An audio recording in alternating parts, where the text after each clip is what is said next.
Joining us on the first debate tonight, KC Singh, former secretary to the MEA, live from Delhi. Also from Delhi, Rajiv Dogra, also former diplomat.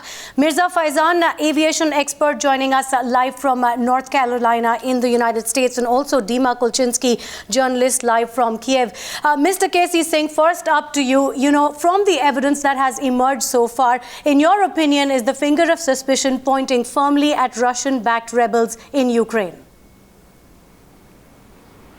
Well, logically, that's how it appears. But then let me start with the caveat. Sometimes logic may not be always accurate because the plane had completely overflown Ukraine. It's flown from west to east. So if the Ukrainian government had to bring it down, it didn't have to wait till it was entering the almost entering the Russian territory. Secondly, this has happened in an area which is controlled by the rebels, and they had earlier brought down 2 helicopters and a plane within the last 1 month.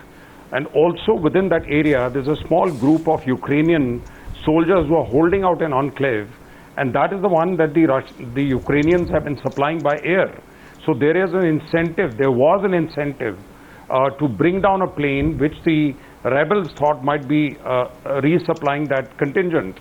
So everything points in that direction. Of course, the conspiracy theory is that the Ukrainians have done it to get them and the Russians a bad name, but that the Russians will have to prove. Because the logic is pointing in the other direction. Now, Dima Kulchinsky also with us from Kiev in Ukraine. Dima, what is Ukraine's point of view argument at this point? They are urging the international community to back them for an independent probe. But how long before Ukraine puts out what it calls concrete proof that it has to call this an act of terror by the separatists? There was this word, logic, mentioned by the previous speaker. And the whole situation, the whole drama, it falls within the logic of what is happening on the east of the country right now. And it totally falls within the logic of the people who are destabilizing the situation on the east of the country. And it totally falls within the logic of this attempt to destabilize the country in the whole, and make it look for the rest of the world as the unstable point, as the point which is full of various moods, various criminal situations, but not the will for freedom, but not the will to be an independent country, which takes its own route in direction of Europe, in direction of the new way of living. Simply, to put it in simple words, they don't want to let us go, and it totally falls within the logic of this unwillingness to let us go. And there was one opinion which I kind of read from one of the Russian journalists, and she said, I wouldn't say that this was a conspiracy. I wouldn't say that this was happening because they were planning to do so. But it was happening because of so-called bardak, which can be translated from Russian as mess. This mess was present during Soviet Union in many areas of life. But, you know, the mess, when some things happen unpredictably, probably Putin himself, he wasn't expecting the thing to happen because it's a huge hit at him. But the problem here right now, of course, nobody in this world is being able to accept the blame totally, because accepting the blame means that you are a monster. It's impossible. But at the same time, we have to understand that they will try to avoid this blame. And the thing which is happening right now with this black box is obviously an attempt to take this blame away. The logic points towards pro-Russian separatists. Of course, there will be investigation, but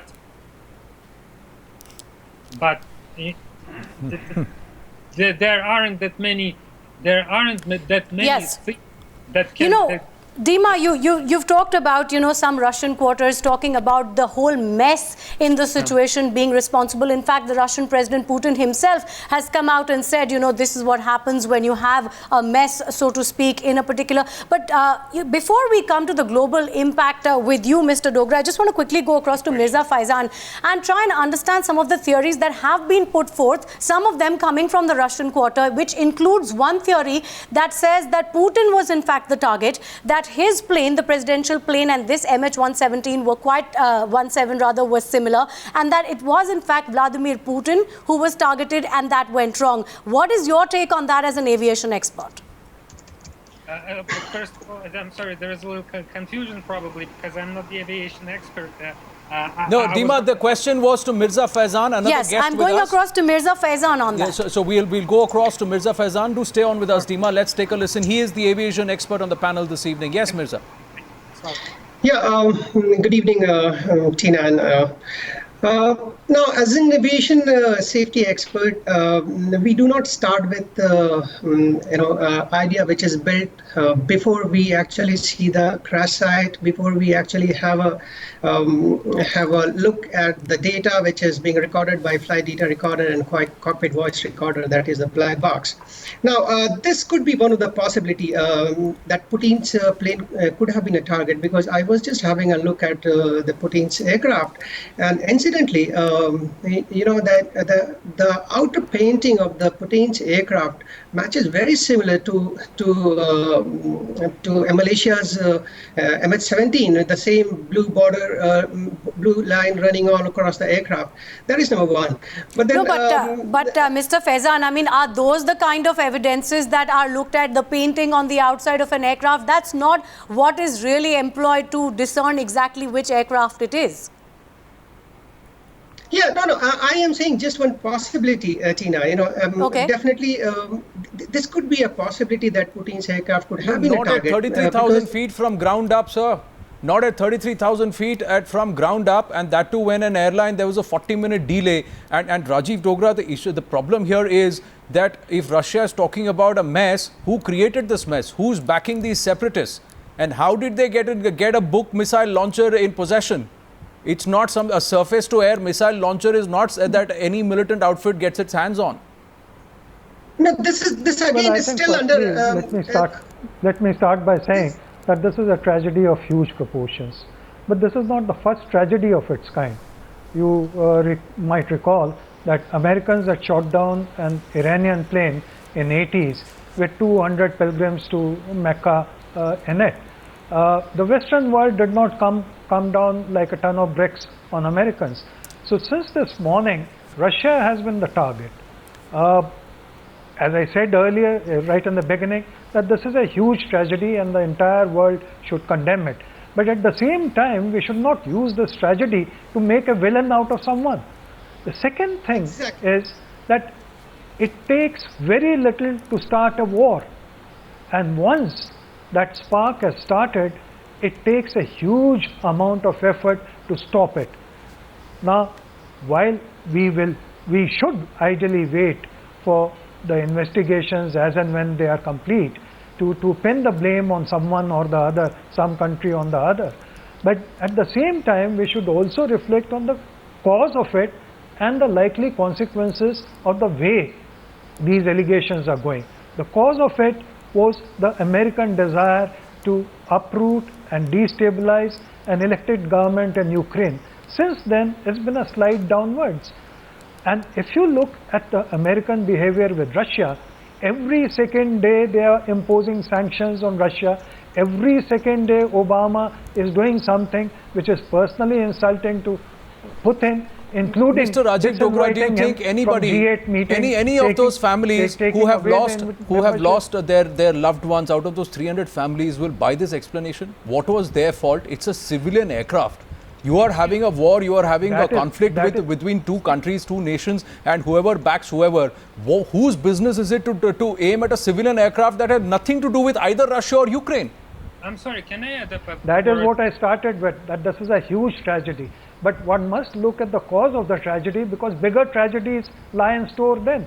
If the world does not reflect on it, tries to cool down the issue, then who knows what might happen? Yes, Dima, you had a point to make. Rajiv Dogra, just hold with a on. single bullet. Can I possibly please add about this conspiracy theories regarding United States participation in the Ukrainian crisis and so on and so forth? I have been explaining huge amount of times to my friends abroad, to people I know from abroad, that United States, Europe, and Russia have nothing to do with what was happening in Ukraine in last previous months, for the reason that people in this country, they simply got sick of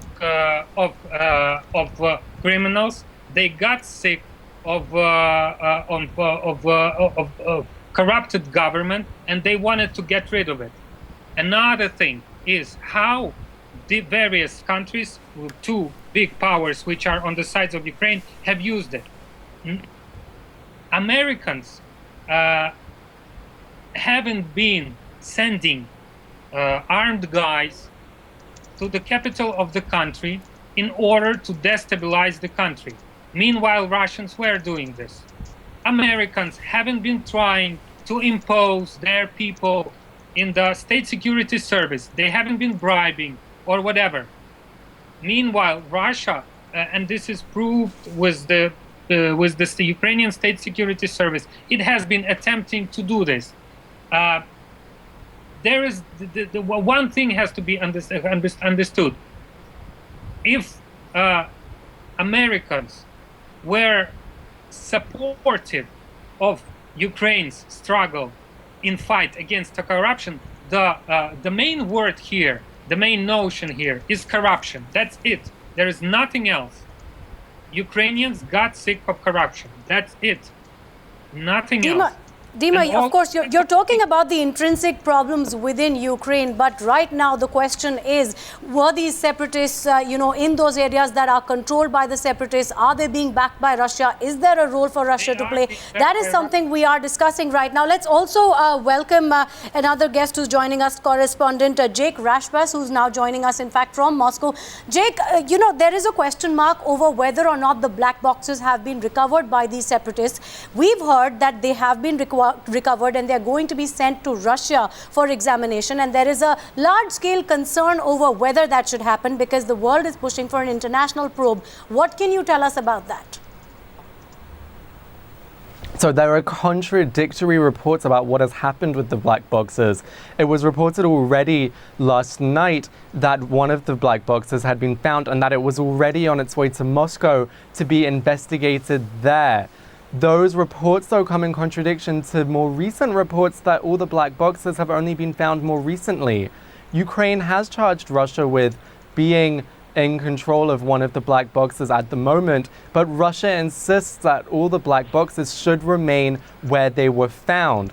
Of course, these come in great contradiction to one another, but that is fitting, seeing as most of what we've been seeing today coming from the two sides have contradicted one another. So, for example, whilst Ukraine has blamed Russia for what has happened to MH17, Russia continues to say that Ukraine bears responsibility. So, just as the black boxes reports contradict one another, so does most of what the media has been reporting today. But Jake, what is Russia's point of view here when there are audio intercepts which are there all across global media, which show that the separatists were communicating with the Russian intelligence officer and one of their majors and saying, we've shot down a plane, we thought it's an Antonov, but it turns out to be a civilian aircraft.